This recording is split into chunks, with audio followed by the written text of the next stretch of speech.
Sustained flight requires a bird to reconcile two conflicting biological needs. Every gram of body weight increases aerodynamic drag and energy expenditure, yet powering wings requires a continuous supply of dense structural material. This data table tracking organ mass shows exactly where that material is concentrated.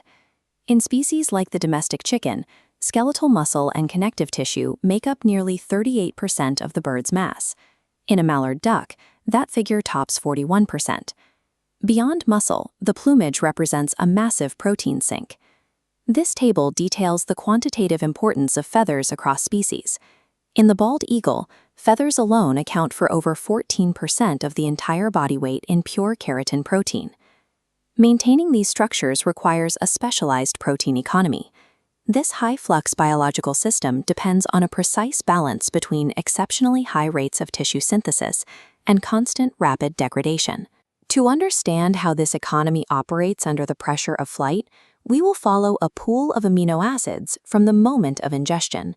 We will track their journey through the digestive tract, into the liver for metabolic triage, and finally to their destination, either integrated into living tissue or expelled as waste.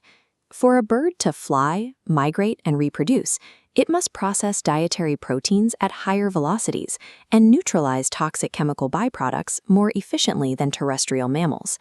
The breakdown of dietary protein begins in the proventriculus, the glandular stomach.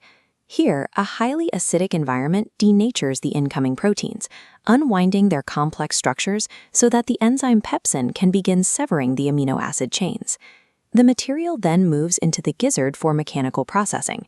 Powerful muscular contractions grind the food, exposing more surface area for chemical attack. This physical workload is so direct that birds fed high-fiber, low-density diets will develop pronounced hypertrophy in the gizzard to compensate for the increased resistance. Once pulverized, the material enters the small intestine. The pancreas secretes inactive enzyme precursors, zymogens, called trypsinogen and chymotrypsinogen, directly into the intestinal lumen. Releasing these enzymes in an inactive state prevents the bird from digesting its own organs. Inside the intestine, a localized activation cascade takes over. The enzyme enterokinase cleaves trypsinogen into active trypsin, which then activates the chymotrypsinogen. The intestine is suddenly flooded with active serine proteases that dismantle the remaining protein fragments.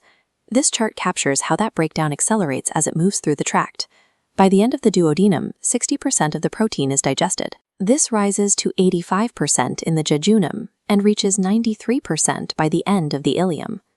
The corresponding absorption rates follow a similar pattern. For essential amino acids like methionine, the primary limiting factor for growth, the highest velocity of absorption occurs precisely here, in the distal ileum.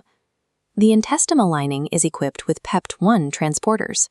These specialized proteins physically pull the remaining dipeptides and tripeptides directly across the cell membrane and into the bloodstream.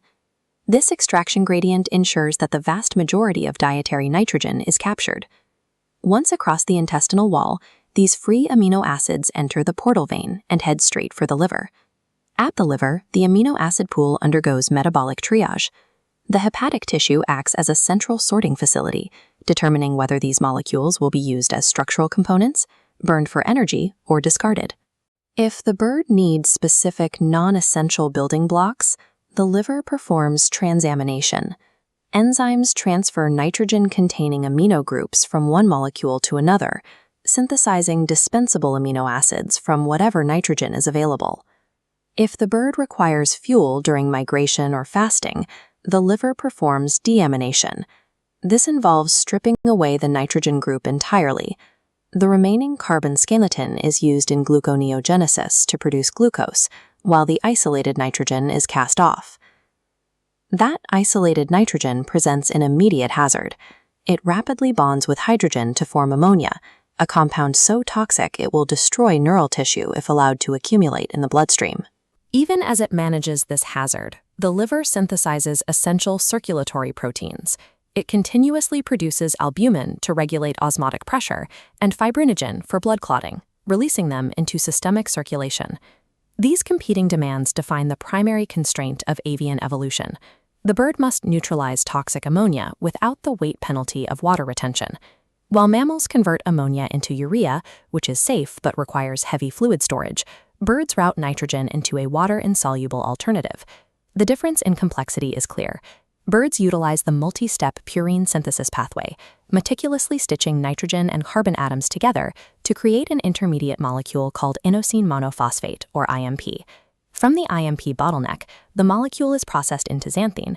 Finally, the enzyme xanthine oxidase drives the terminal reaction, converting xanthine into uric acid. This specific chemical structure allows the avian body to excrete nitrogen without the weight penalty of fluid storage. Unlike urea, uric acid is largely insoluble. It rapidly precipitates completely out of the bodily fluids to form sharp, microscopic crystals. This creates a metabolic paradox. Creating these complex purine rings is energy-intensive, consuming significantly more ATP per nitrogen atom than the production of urea.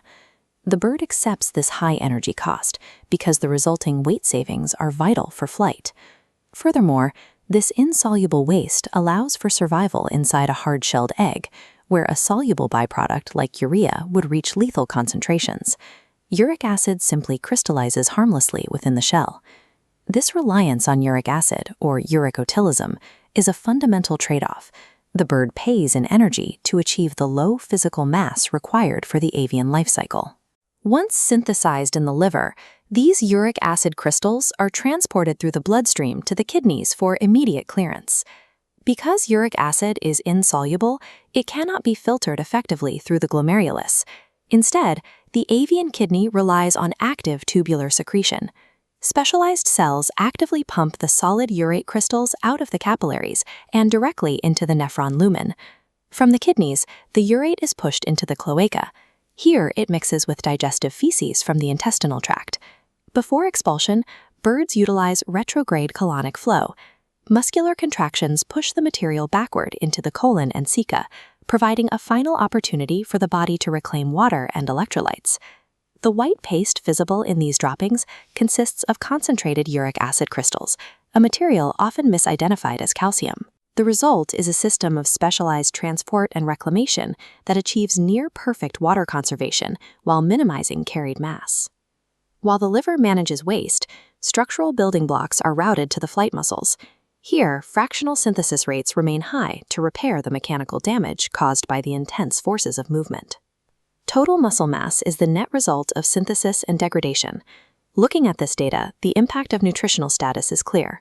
Starvation slashes synthesis rates, while nearly doubling the rate of protein degradation to liberate amino acids for survival.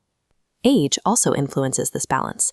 In young birds, the fractional synthesis rate in the breast muscle is hyperaccelerated to build mass, dropping significantly as the bird reaches maturity. This diagram details the master regulatory network for this balance, the AKT-mTOR signaling pathway. This circuit dictates whether a muscle cell builds new tissue or breaks it down. After a meal, circulating amino acids and hormones like insulin activate AKT, which switches on mTOR. mTOR then phosphorylates targets like S6K1, driving ribosomal translation to synthesize new muscle fibers. During stress or starvation, elevated glucocorticoid hormones inhibit the mTOR pathway. This removes the brakes on cellular catabolism, triggering autophagy and the breakdown of muscle architecture to release energy. Birds utilize these molecular mechanics for seasonal survival. During pre-migratory conditioning, they gorge to hyperactivate the mTOR pathway, causing the massive muscle hypertrophy needed for long-distance travel. Avian protein metabolism is a hyperkinetic, dynamically regulated engine, continuously rebuilding itself to meet the unforgiving demands of the sky.